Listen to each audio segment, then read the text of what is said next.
Bonjour à toutes et à tous et bienvenue dans le podcast Vers l'excellence sportive. Je m'appelle Johan, je suis étudiant en STAPS et dans ce podcast, je vous invite à vous plonger dans le monde du sport et de la performance à travers des entretiens avec des experts du domaine. Dans ce podcast, nous aurons l'opportunité d'aborder divers sujets directement liés à la performance sportive, comme par exemple la préparation physique, la préparation mentale, l'entraînement, les blessures et encore d'autres sujets. Mon objectif est de partager avec vous les connaissances des experts ainsi que leurs expériences enrichissantes. Eh bien, bonjour à toutes et à tous et bienvenue dans ce nouvel épisode du podcast. Et aujourd'hui, pour cet épisode, j'ai le plaisir d'accueillir Max Altenhoven. Bonjour Max. Bonjour Johan, merci pour l'invitation. Merci à toi d'être avec nous pour aujourd'hui. Je vais te laisser te présenter, parler à la fois de ton parcours en tant que préparateur physique et entrepreneur. Ok, pour le premier versant, préparateur physique au Phoenix Toulouse Handball depuis maintenant 8 saisons. Donc je suis arrivé au club à mes 20 ans, j'ai aujourd'hui 29 ans. J'ai également travaillé dans le football. J'ai été joueur de football, tu vois, de mes 14 ans jusqu'à mes 20 ans en centre de formation. Et après, j'ai bossé au TFC pendant 4 saisons. Donc je faisais les études STAPS, le TFC, mais également le Toulouse Olympique à 13 et d'autres coachings et clubs en parallèle de mes études. Et puis après, je suis rentré au Phoenix Toulouse Handball, puis j'ai continué à avoir d'autres projets toujours en parallèle. Toujours ce qu'on appelle des side business, tu vois, et d'autres projets, ainsi que d'autres clubs ou d'autres athlètes. Donc voilà, en gros, préparateur physique, si tu veux, depuis mes 18 ans jusqu'à maintenant 28-29 ans, donc un peu plus de 10 ans. Voilà. Pour le versant entrepreneur, je ne vais pas dire que c'est inné, pas du tout, et tu sais, essayer de faire des trucs un peu comme dire ouais, je vendais des cartes Pokémon à l'école, tout ça, mais moi là-bas, je suis issu d'une famille d'entrepreneurs, donc je pense que ça m'a un petit peu facilité la chose dans l'ADN, dans les valeurs et dans les codes. Ce qui m'a également aidé, c'est d'être parti tôt de chez moi, à mes 14 ans. Donc tu vois, on devient très vite, et je suis devenu très vite autonome, responsable et audacieux, on va dire. Je pense que c'est une grosse qualité dans l'entrepreneuriat. Et aujourd'hui, à 29 ans, j'ai 2 entreprises, dont No Minutes, que tu vois juste derrière, ce qu'on a échangé tout à l'heure un petit peu. Ouais. No Minutes qui a 3 ans. Et puis voilà, c'est un quotidien d'entrepreneur et un quotidien de préparateur physique ou d'athlète, et où il y a d'énormes similitudes pardon, et ressemblances et synergies. Donc voilà, tout est lié. Du coup, pourquoi avoir démarré l'entrepreneuriat alors que tu étais déjà à la fois préparateur physique, il y avait un choix particulier pour démarrer du coup tes entreprises ou pas spécialement? Si tu veux, ça a commencé déjà avec mes coachings quand j'avais 17, 18, 19 ans. J'avais dû créer ma micro-entreprise à l'époque. Donc c'est parti de là. Ensuite, c'est parti du fait qu'on avait créé No Minute Seminary. À la base, No Minute, c'était une entreprise de séminaires. On faisait différents séminaires et on faisait venir différents intervenants dans la préparation physique, la nutrition, le leadership, tout ça. On a fait une trentaine d'événements entre 2014 et 2018, regroupant plus de 2500 personnes en France, en Suisse et en Belgique. Et après, No Minute Seminary, c'est devenu No Minute tout seul.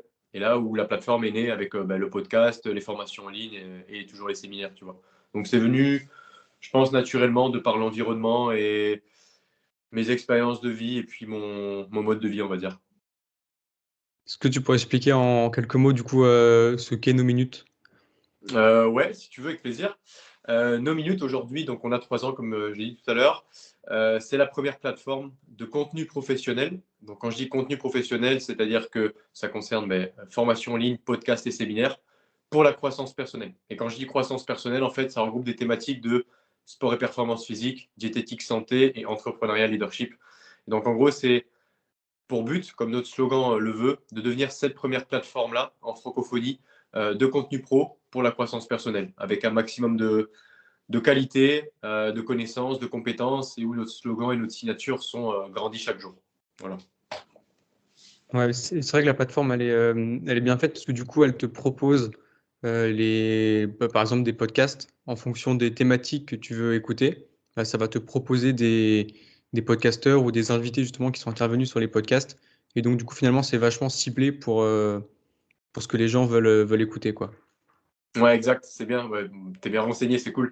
Exactement, c'est à la fois des thématiques, si tu veux, de niche, mais vu qu'on a 3 grosses thématiques, comme j'ai énoncé juste avant, mais dans ces thématiques-là, il y a 8 catégories à chaque fois. Mais au final, c'est une plateforme de niche à la fois, mais qui touche énormément de monde parce qu'aujourd'hui, on voit que toutes les thématiques qu'on propose, c'est ce que les gens consomment ou intéressent sur YouTube, Instagram, TikTok et tu vois les différentes plateformes. Donc, on est une plateforme de niche, mais au final, pas tant. Et si on arrive à casser, on va dire, le plafond de verre et encore plus s'élargir, ce sera parfait, quoi. Et est-ce que tu as rencontré des difficultés quand tu l'as mise en place par rapport à d'autres plateformes qui sont déjà très, très bien placées dans le marché, typiquement Spotify, Deezer, tout ça. Est-ce qu'il y a des difficultés par rapport à cette concurrence, entre guillemets, même si ton domaine il est un peu plus spécifique? Ouais, mais eux, si tu veux, c'est bien que tu en parles parce que dans notre étude de marché, eux, c'est des concurrents indirects, mais qui sont quand même des mastodontes. Ils seront indétrônables, hein, même si Spotify est quand même encore déficitaire et Deezer, pareil, tout ça, c'est quand même des énormes boîtes. C'est plutôt des concurrents entre eux, tu sais, Spotify, Apple, Deezer, Amazon, tout ça. Nous, on n'a pas de concurrents en soi direct, mais dans notre niche, on essaie de se démarquer à petite échelle et de rester une petite moyenne entreprise, tu vois, à taille humaine et d'essayer de proposer de se différencier si tu veux, par notre communauté, par nos créateurs de contenu, par la monétisation des créateurs, par les niches et les thématiques qu'on propose, tu vois. Donc, des difficultés au début et tous les jours, il y en a forcément, tant pour le développement de la plateforme, la maintenance, la communication, le marketing, l'équipe, le juridique, enfin, tu vois, il y a énormément de choses. Donc, si on rentre là-dedans, on en a pour 3 heures. Mais ouais, c'est la beauté d'une startup, entre guillemets, c'est qu'il y a toujours des challenges et des difficultés au quotidien. Et beaucoup plus que quand on est en micro-entreprise, parce que forcément, quand tu es en société, tu as des investisseurs, tu as des actionnaires, tu lèves des fonds, il y a du chiffre d'affaires qui rentre, il y a des impôts, il y a des structures juridiques où tout doit être carré, la gestion d'entreprise. Donc, c'est un peu plus poussé, on va dire. Ouais, du coup, j'imagine que quand il y a des problèmes, tout ça, tu les gères pas tout seul, il y a toute une équipe. Vous êtes combien au sein de cette équipe? Alors, on est quasiment 100% freelance aujourd'hui avec tous nos collaborateurs. Et on a toujours été depuis maintenant plus de 2 ans entre 10 et 15 collaborateurs et freelance dans l'équipe. Donc, ça va des développeurs, des responsables UI UX, c'est-à-dire pour le design, si tu veux, de la plateforme, du site et de l'application mobile. On a responsable commercial, marketing, community manager, avocat, comptable, tout ça, donc même DAF. Donc, ouais, c'est un choix de fait que tout le monde soit en remote, c'est-à-dire en télétravail ou alors en freelance, tu vois, en prestataire de service. Mais ça marche très bien, entre guillemets, pour des petites entreprises comme nous, des startups qui sont digitales, numérisées et sur téléphone mobile ou ordinateur, quoi. Ok, super intéressant. Mais du coup, ce podcast, du coup, il sera disponible sur nos minutes. Peut-être qu'il y en a d'ailleurs qui l'écoutent sur nos minutes, ce qui serait pas mal. Ouais, on pourra partager Également, ça. comment? On pourra partager et essayer de te mettre en avant, c'est sûr, parce que pour l'instant, c'est d'autres qui sont mis en avant et c'est vrai que toi, tu n'as pas encore eu l'opportunité parce que tu viens juste d'arriver, mais ça va bientôt se faire. Ouais, ouais, ouais, ça fait pas trop longtemps que je suis dessus, mais ouais, ça peut pousser un peu, c'est cool. Donc du coup, voilà, il y a nos minutes et il y a aussi Gentlemate, je sais pas comment on prononce, qui est Gentlemate, ta ouais. deuxième entreprise, Gentlemate. Est-ce que tu pourrais en parler un peu, expliquer ce que c'est et les Ouais. objectifs de cette entreprise? Gentlemate, c'est pas du tout mon entreprise, hein. Ah, Gentlemate, c'est. pardon. Non, non. Vas-y, explique. Gentlemate, c'est l'entreprise de Squeezie, de Gotaga et de Brock, que tu connais, qui sont des gros youtubeurs, qui sont des personnalités, on va dire, du paysage francophone sur YouTube notamment, qui sont également entrepreneurs. Et Gentlemate, c'est eux qui ont créé ça il y a bientôt 1 an. Et ils ont recruté différents profils pour compléter leur pôle performance et s'occuper du coup de tous leurs athlètes dans les équipes de Fortnite, de Rocket League, Valorant, TFT, LOL, etc., quoi. Et donc, je fais partie de ce staff-là en tant que préparateur physique. Mais non, si c'était ma boîte, ce serait trop, trop beau, quoi. Mais non, c'est pas du tout la mienne. C'est vraiment une vocation de Brock, de Gotha et de Squeeze de faire cette entreprise-là et de la mener à bien. Ok, oui, c'est un truc que j'avais déjà entendu de nom, mais je connaissais pas dans les détails. Et du coup, tu Donc, travailles en tant que préparateur physique pour des joueurs de jeux vidéo, du coup? ouais, tous les athlètes e-sport, exactement, des différentes équipes. Donc là, à peu près, dans les différentes équipes, il y a une vingtaine d'athlètes, donc plus tout le staff. Donc on a à peu près une trentaine d'intervenants dans cette entreprise-là, ouais. Ok. Du coup, c'est marrant, tu es le deuxième intervenant sur le podcast qui me parle du e-sport. J'avais Ok, reçu Julien Mazuri, là, qui est également préparateur physique et qui était intervenu, qui m'avait dit que c'était super intéressant parce que c'est une autre dimension, mais il y a quand même pas mal de choses à faire. exactement. Donc, donc c'est vachement intéressant. J'aimerais revenir rapidement sur ton parcours de préparateur physique, notamment les études. Est-ce que tu pourrais parler un peu des études que tu as fait, licence, master, dans quelle ville, et si tu as effectué des stages pendant cette formation? Ouais, bonne question que tu poses.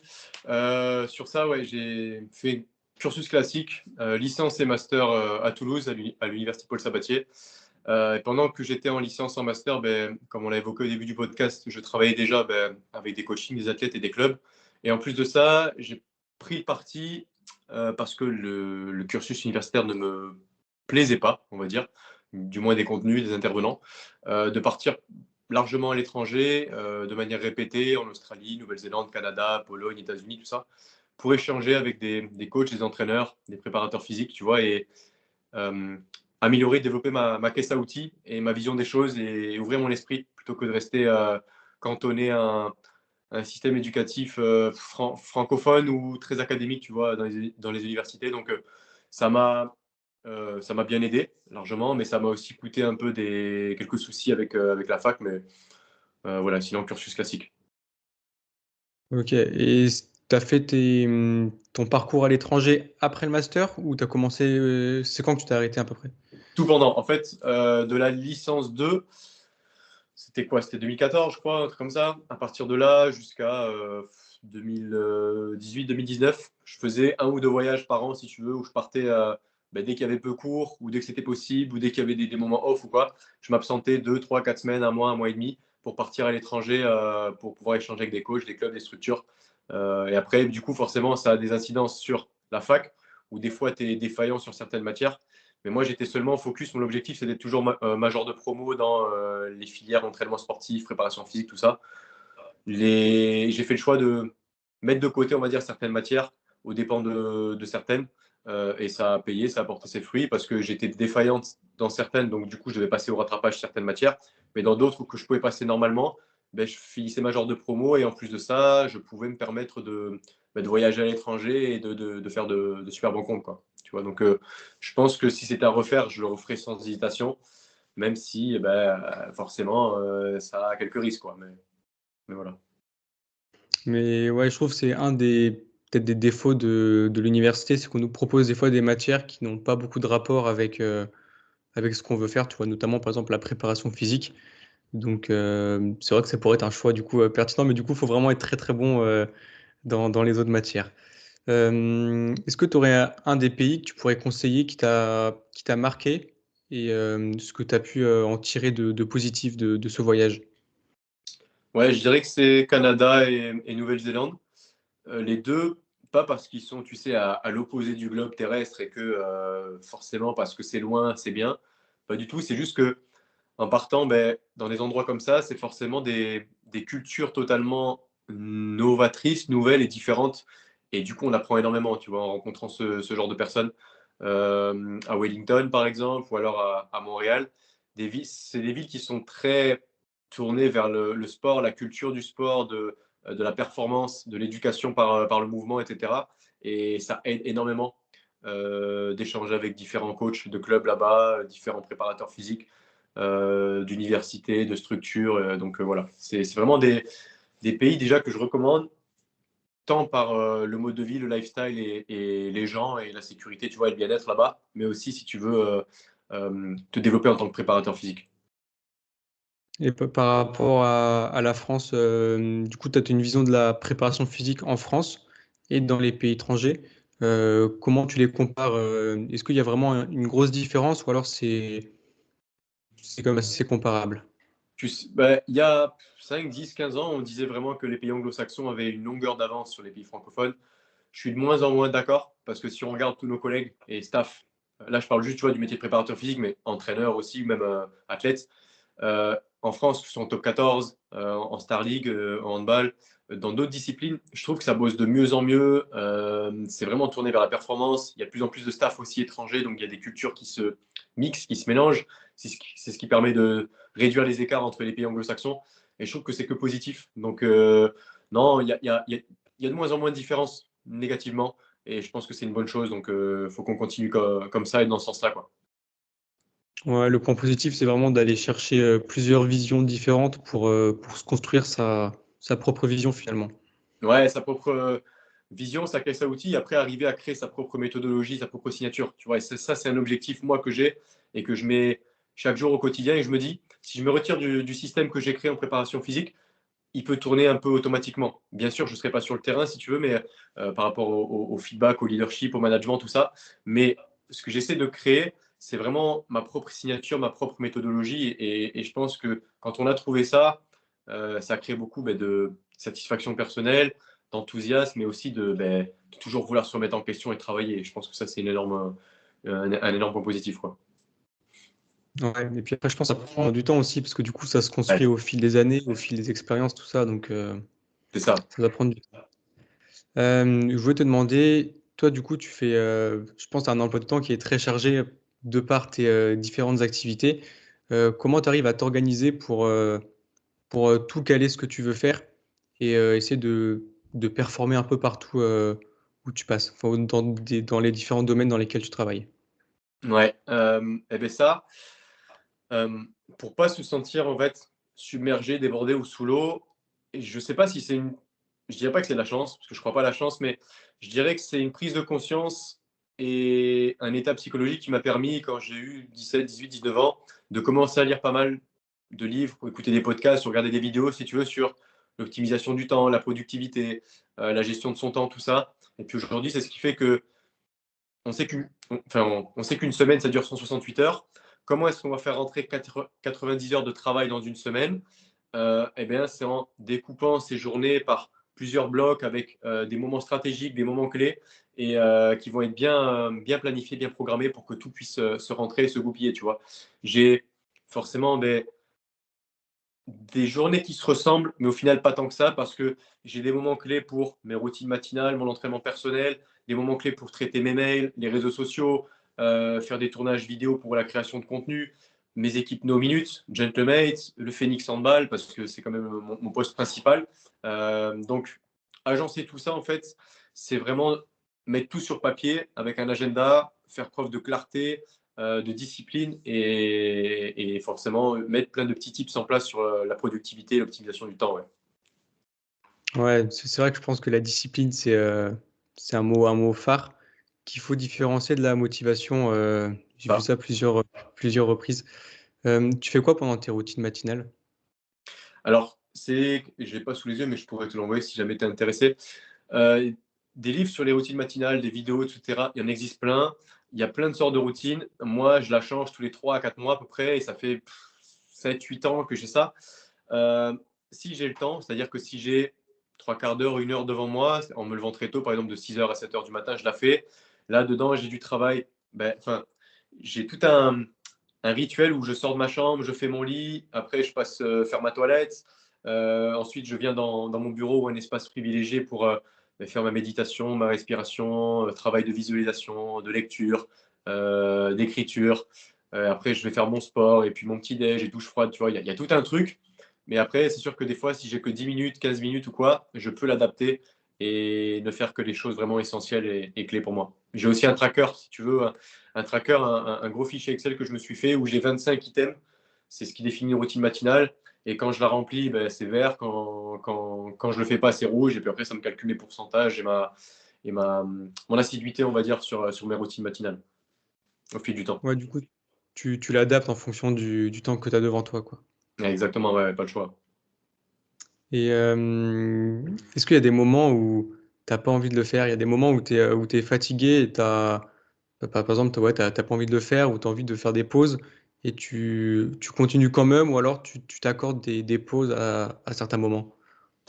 Je me suis accordé une longue pause là-dessus, plus de 6 mois, où je n'en faisais quasiment plus parce que j'étais vraiment débordé par des urgences juridiques, financières, levée de fonds, rentrée d'associés, bref, avec différents projets.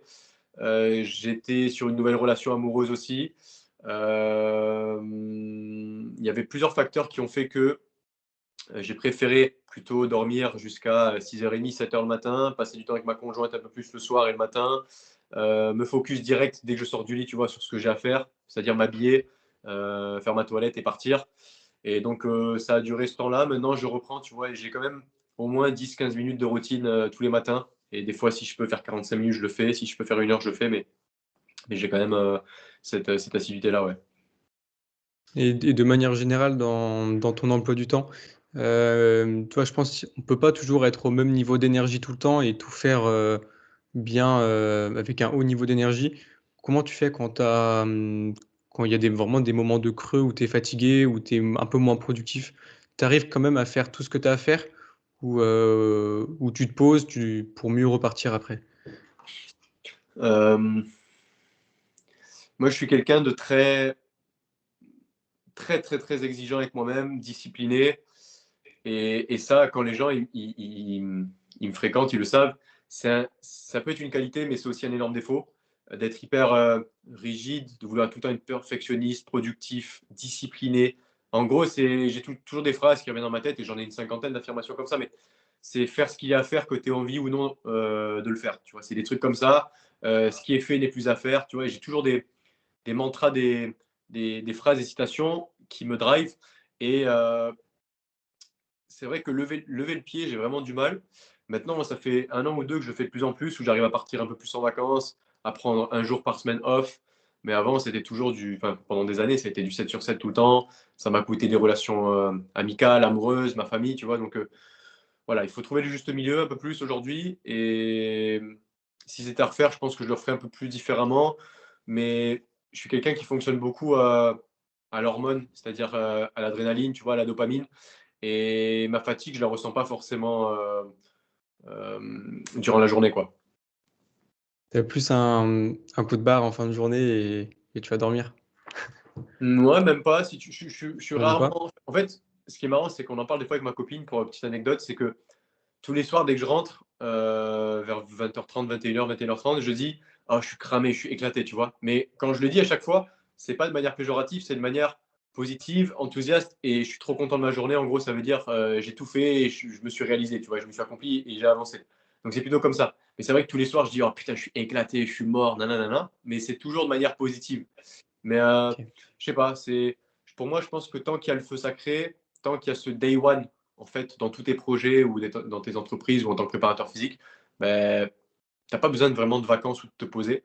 Après, c'est sûr que plus on avance et plus je me dis que prendre des jours off, des moments off, des moments importants en famille ou avec les proches, c'est super important. Ouais, Ouais, pour la santé ouais, psychosociale, c'est ça, c'est ouais, comme ça que ça se nomme. Ouais, c'est ça. exact. J'aimerais passer un peu plus maintenant sur la préparation physique. Ouais, Donc, tu es avec l'équipe de Toulouse en handball. Est-ce que tu pourrais parler un peu de... Ah, il y a un petit... c'est bon. Ah, c'est bon. Est-ce que tu pourrais parler un peu de le nombre de séances que tu as par semaine, le nombre de joueurs que tu as, comment tu t'organises un peu avec cette équipe? Wow, c'est très vague, très, très vaste, pardon. Ouais, Euh, comme ça, tu as le choix de la réponse. ouais, ça. On a, pour que tu contextualises et ceux qui vont nous écouter également, donc le Phoenix Toulouse Handball, c'est un club de Star League, de Division 1 de handball français depuis sa création. Nous, on est plus ou moins le même staff depuis 6, 7, 8 saisons. On a juste Philippe Gardan, le manager, qui a changé, qui était au PSG, puis qui est venu chez nous, puis qui est maintenant à Aix-en-Provence. Mais sinon, c'est quasiment resté plus ou moins le même staff. Au niveau des joueurs, on a en général entre 15 et 18 pros. Et les jeunes, sur le centre de formation, il y a toujours entre 12 et 15 jeunes, si tu veux.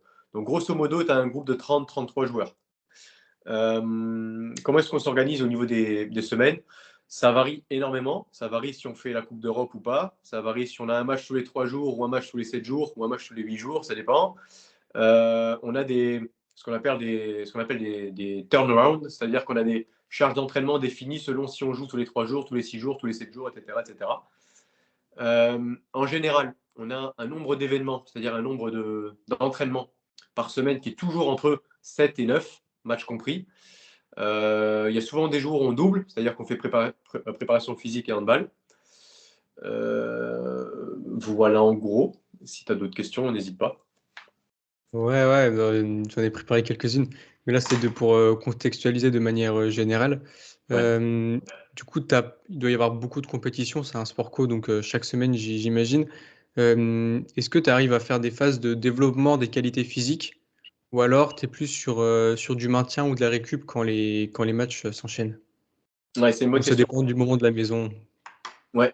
Bon, déjà pour nos jeunes, le centre de formation, eux, ils sont toute l'année dans le développement, tu vois. Le résultat, entre guillemets, performance importe, oui, parce qu'ils sont quand même en N1, c'est la troisième division, mais il n'importe pas tant que ça parce que leur développement handballistique, humain, physique, psychologique et tout ça, il est plus important. Pour les pros, c'est autre chose. Ça dépend parce que je fonctionne par profil, donc par profil de joueur, par qualité physique et par profil avec les tests qu'on fait, par poste, et également des groupes à l'intérieur des groupes. C'est-à-dire quoi? C'est-à-dire qu'il y a un groupe qui s'appelle euh, To Perform, enfin non, To Builder, To Perform et To Retweet. En gros, c'est qu'on a un groupe de jeunes professionnels qui sont aptes à encaisser une charge d'entraînement plus grande, donc à être dans le développement athlétique. C'est des groupes to build athlètes, quoi, builder athlètes. On a un groupe qui est To Perform, c'est les mecs qui sont en général âgés entre 24 ans et 28 ans, 29 ans, tu vois, qui sont dans le top de leur forme. Il n'y a pas beaucoup de bobos, ils sont très sollicités. Et là, on est dans le groupe performance, donc on n'est pas dans le développement pur et dur, on est plutôt dans l'optimal pardon, et dans le maintien. Et après, il y a le groupe Retreats, où il y a 2, 3, 4 joueurs qui sont des joueurs qui ont 33, 34, 35, 36 ans, qui là, ben, en fait, on va les mettre en mode retraité, si tu veux, pré-retraite, où là, on va plutôt faire de la gestion, tu vois, soigner les petits bobos, faire de la gestion. Il y a quand même du développement, il y a quand même des mecs qui poussent, mais, ou qui s'y filent, mais c'est pas aussi intense que certains jeunes joueurs du groupe Builder ou du groupe Perform. Ok, donc c'est une première étape d'individualisation par rapport aux besoins des joueurs. Est-ce que par rapport au nombre de joueurs qu'il y a, tu arrives quand même à individualiser pour chaque joueur et faire un suivi individualisé pour chaque joueur? Ouais, c'est ça. Et en fait, en fonction de ça, après, il y a des séances qui vont être par poste ou par profil du joueur. Ça se peut que des fois, tu aies un, un ailier qui se retrouve avec un arrière ou un arrière avec un pivot, tu vois, ou des trucs comme ça. Il y a des moments où je vais fonctionner uniquement avec des séances collectives, tout le monde la même. Il y a d'autres moments où c'est des séances qui vont être seulement par poste, donc gardien, ailier, demi-centre, arrière, pivot. Il y a des moments où ça va être des séances vraiment individualisées au profil et avec les trois groupes que je t'ai dit juste avant, to build, to perform, to retreat. Mais ça dépend vraiment de l'avancée de la saison, de l'enchaînement des matchs et du planning des planifications et des programmations qu'on a fait avec le staff, quoi. Ouais, donc tu individualises par groupe et si besoin, du coup, par rapport aux besoins spécifiques d'un athlète, quoi. C'est ça, ouais. Quand ils sont par groupe, c'est toujours des groupes de deux ou trois maximum. Et après, quand c'est individuel, c'est individuel. Et quand c'est collectif, c'est que c'est tout le monde la même. Ok, ouais, et du coup, en termes d'organisation, je pense que c'est plus facile que si tu as trop de groupes ou une séance collective qui est pas du tout individualisée. Les petits groupes, en Ouais, général, je trouve que c'est assez positif pour mettre en place les protocoles. c'est ça. Euh, Par rapport à la charge d'entraînement et au type d'entraînement que tu fais, est-ce que tu pourrais expliquer un peu ta vision sur les entraînements qu'on fait la veille de match et les lendemains de match? D'un point de vue prépa physique, tu veux dire, ou Euh, rugby, pré- handball, prépa, tout. Prépa physique, ouais, prépa physique, pour Bah, justement soit récupérer, soit éviter une fatigue trop importante. ouais. La veille de match, on est sur ce qu'on appelle, nous, d'un point de vue purement préparation physique, sur le traitement, le réveil et l'activation, même la potentialisation de tous les diamants neuromusculaires. Tout le travail d'agilité, d'explosivité, de vitesse, de pliométrie qui peut se faire, mais avec un très très bon dosage et une très bonne quantification. Le jour de à J-1, ça peut se faire. Même le travail de force explosive, c'est-à-dire en force concentrique. Par exemple, un demi-squat départ des racks, un soulevé de terre en rack pull, départ du genou, un DOP couché concentrique, tu vois, en amplitude partielle, etc., etc. Tout ça, ça peut se faire veille de match sans problème. Le tout, c'est de bien quantifier et de bien programmer. Post-match, à J+1, la récupération, elle fait vraiment part entière du process. C'est-à-dire que c'est un entraînement tout aussi important qu'un entraînement de préparation physique. Donc tout le travail de soins avec les kinés, médecins, tout le travail de massage, d'automassage, de release, d'étirement, de mobilité, de yoga, de respiration, même d'aérobie ou même de muscu pour les hors groupes, il est fondamental et très important. Tu vois, nous, c'est rare qu'on laisse vraiment les mecs le lendemain de match totalement off.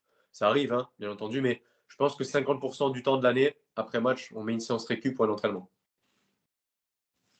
Et tu fais quoi? Tu fais plus de l'aérobie, par exemple? Ou, parce que ça, c'est un truc qu'on entend souvent. On va faire un décrassage et on va courir à faible intensité, tu vois, pour récupérer.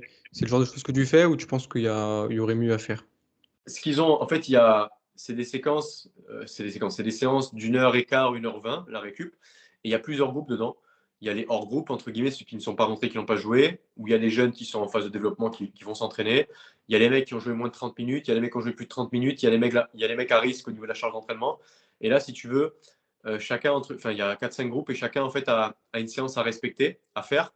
Dans ces séances, globalement, tu as du travail, d'étirements actifs ou passifs, d'étirements avec grosses bandes élastiques ou alors du travail de yoga et de mobilité en posture, du travail de respiration, du travail de proprio, préhab, prévention de blessures et prophylaxie avec des petits exercices pour les déséquilibres musculaires, les déséquilibres agonistes, antagonistes. Il y a du travail aérobie, mais du travail aérobie, ça peut se faire sous forme de jeu. Ça se peut qu'on fasse un tennis-ballon, un basket ou une récupération sur vélo, bref, un petit footing ou autre chose. Et après, il y a le travail de bain froid. Il y en a qui ont bain froid, d'autres qui ont du bain contrasté, ça dépend. C'est controversé un peu le bain froid maintenant. Il y en a qui sont pour, il y en a qui sont contre. Toi, tu es plus pour? Ouais, moi je suis pour, je suis contre, c'est la cryothérapie. Enfin, pas contre, mais parce que c'est pas diabolique. Mais je veux dire, ça a beaucoup moins d'effets positifs et c'est prouvé que les bains froids, ça existe depuis la nuit des temps, depuis que l'homme existe, depuis l'homme de Néandertal il y a 10 000 ans. Le bain froid est dans toutes les écoles du monde, chinoises, russes, anglo-saxons, françaises, enfin francophones. Le bain froid, il a des effets positifs révélés. Maintenant, encore une fois, comme on l'a dit tout à l'heure, c'est question de quantification, de programmation et de bon dosage.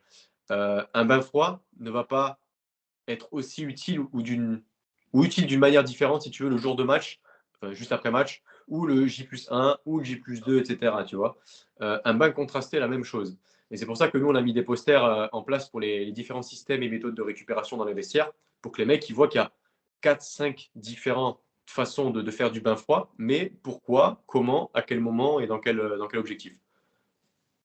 Et parce que moi, du coup, ce que j'avais un peu retenu, c'était que après une séance, fallait quand même éviter parce que ça avait des effets antalgiques, anti-inflammatoires qui seraient. Enfin, faudrait laisser les processus inflammatoires qui permettent les réponses physiologiques, tout ça derrière.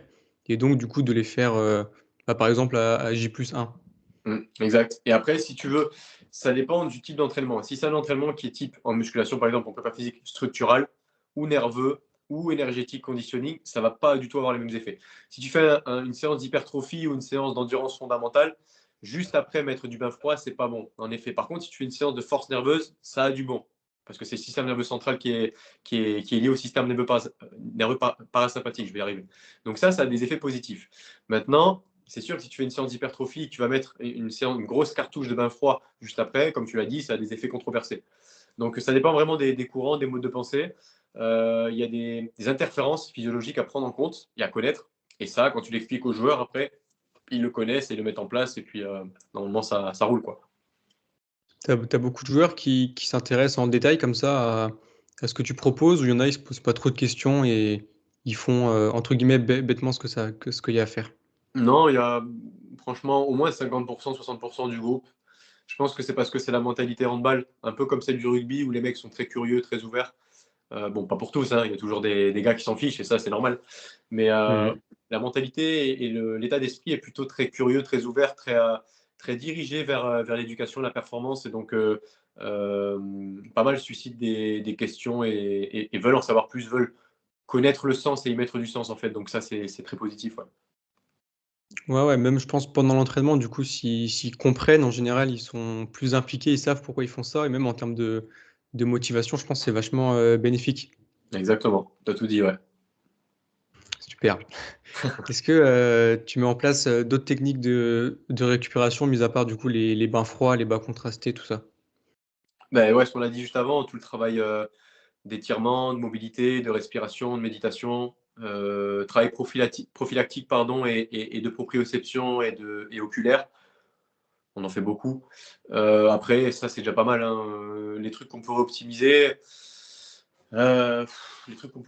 ouais, ça peut être la prise en charge au niveau des soins, ça peut être, je sais pas trop comme La ça, si tu as nutrition, d'autres idées.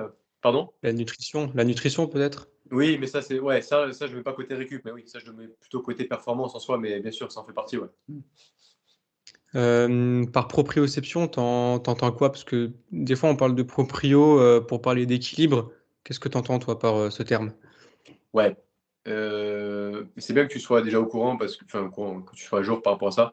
Ouais, la proprio, c'est pas se mettre sur un bosu ou un WAF, tu vois, et tenir en équilibre.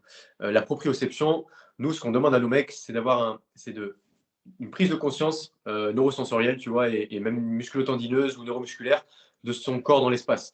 Et donc, comme ça, comment est-ce qu'on va agir? Ça peut être avec du travail de ballon de baudruche, de balle de tennis, de Fitlight ou d'appareils électroniques comme Power React.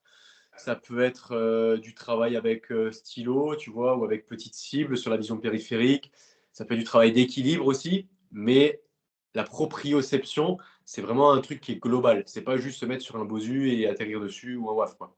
C'est pour ça que euh, les mecs qui font ça, ils se disent, OK, on fait la proprio. Ça en fait partie, mais c'est pas du tout que ça. Et donc, c'est bien que tu le soulignes, ouais. Ouais, mais tu vois, par exemple, l'année dernière, en troisième année de licence STAPS, on avait un préparateur physique qui intervenait, qui était compétent, hein, il disait des bonnes choses. Je te coupe, mais t'es à quel STAPS d'ailleurs, parce que je sais même pas. J'étais à Brest pour la licence et maintenant je suis à Montpellier pour le Ah, master. ah oui, tu m'avais dit, c'est vrai. Ok.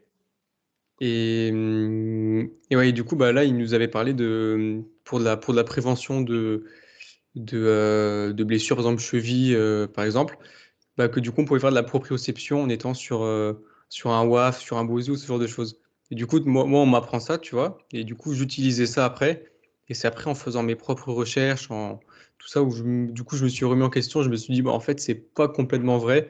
Ouais. Et je trouve ça dommage, du coup, qu'on nous apprenne ce genre de choses à l'université, quoi. Et ouais, mais en fait, c'est pas que c'est faux, enfin, c'est erroné. Je veux dire, tu peux mettre du travail d'atterrissage, de décélération ou d'absorption sur un bosu, sur un WAF, mais ça n'est pas de la proprio et ça n'est pas que de la proprio, tu vois. Il faut vraiment qu'il y ait une structure et une organisation autour de ça. Ok, admettons, le mec, il va te faire atterrir sur un WAF ou sur un bosu, tu vois, par exemple. Euh, ok, il y a l'exercice, mais quelle méthode tu mets autour, quel complément d'exercice tu mets autour, quel process tu mets autour, tu vois. Est-ce que tu vas juste le faire atterrir sur un bosu et lui dire, tu fais la prévention de cheville, ou est-ce qu'à côté, tu vas lui faire du travail de renforcement pied, du travail des muscles mécanorécepteurs du pied, du travail sur la voûte plantaire, incorporer un petit peu de travail sur bosu, pourquoi pas, du travail vestibulaire, tu vois. C'est vraiment ça, la proprio et le travail de prophylactique en soi. Même si pour moi, on est d'accord, et enfin, je pense, la meilleure prophylaxie pour moi, c'est le travail de force athlétique, d'haltéro, de plio et tout ça.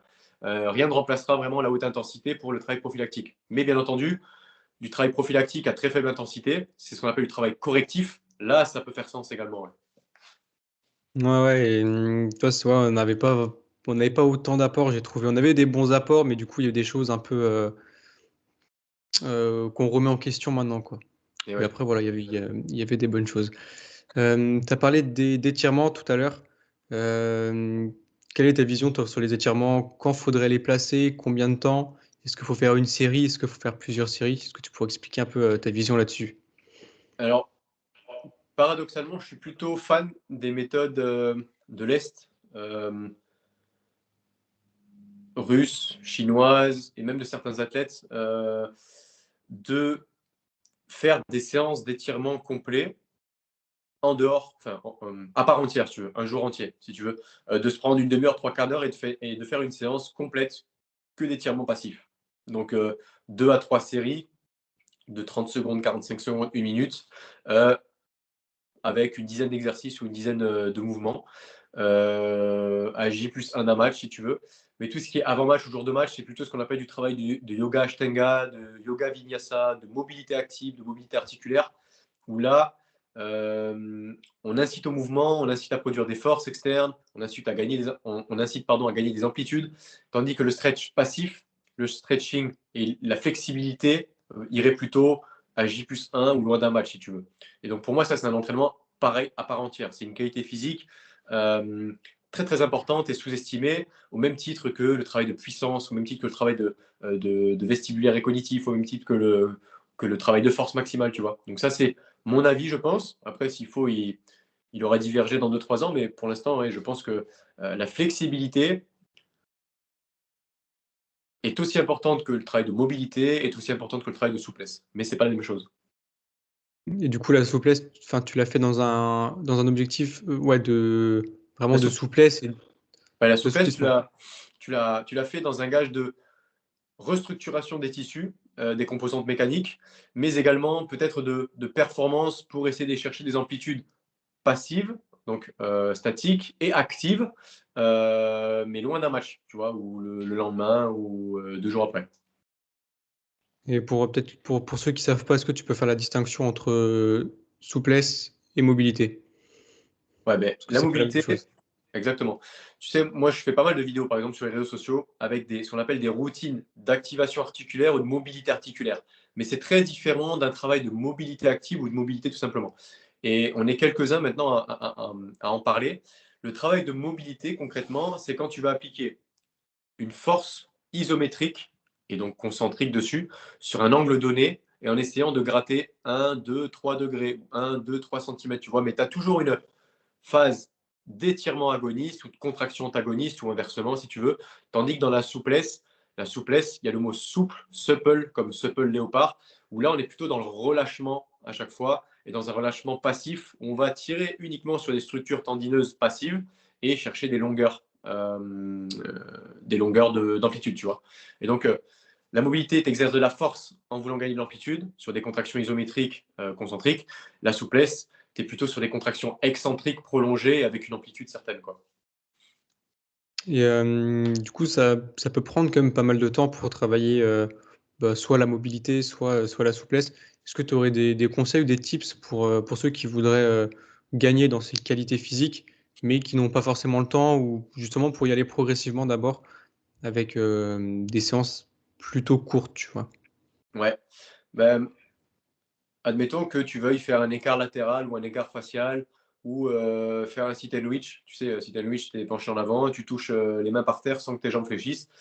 Euh, il y a pas mal de méthodologies pour développer ça assez rapidement. Mais c'est sûr que si, comme tu l'as dit, tu as peu de temps, tu n'as pas beaucoup de ressources et tu pars de loin, il va falloir que tu puisses te caser une séance ou 2 séances peut-être de 20 ou 30 minutes dans la semaine, ou alors peut-être 5 minutes par jour, tu vois, en hyperfréquence, et bosser sur ces patterns-là. Mais nous, ce qu'on essaye de faire, vu qu'on n'a pas beaucoup de temps, même si on pense qu'on a du temps, mais c'est qu'on essaye de faire pas mal d'activation articulaire et de mobilité articulaire 5-10 minutes par jour, donc du travail aussi de yoga, ashtanga et de posture dynamique, et une fois par semaine, d'avoir une séance complète d'étirement dans la récup. On a au moins 20 à 30 minutes de stretching et de flexibilité par séance, quoi, par semaine.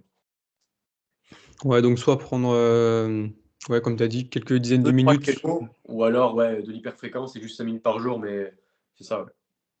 Ouais, ça, on nous avait parlé, à la fac, notamment pour les ados, de prendre 5 minutes par jour. En général, c'est facilement accessible et Exact. progressivement, augmenté. Exactement. Hem, on arrive sur la fin du podcast. Est-ce que tu aurais une expérience à nous partager, que ce soit sur un voyage ou avec des sportifs, libre à toi de choisir et parler un peu du positif qui en est ressorti, si tu as tiré des leçons ou ce genre de choses? Waouh. Des expériences, des anecdotes, des trucs. J'ai une très mauvaise mémoire. En fait, moi, si Ah, j'ai pas tout marqué, ouais, si j'ai pas tout marqué ou tout qui est organisé, je suis quelqu'un qui vit uniquement dans le présent, on va dire, ou dans le futur. Et tout ce qui est dans le passé, malheureusement, j'ai totalement un problème avec ça. Je me rappelle de très peu de choses. Des anecdotes, des trucs, là, comme ça.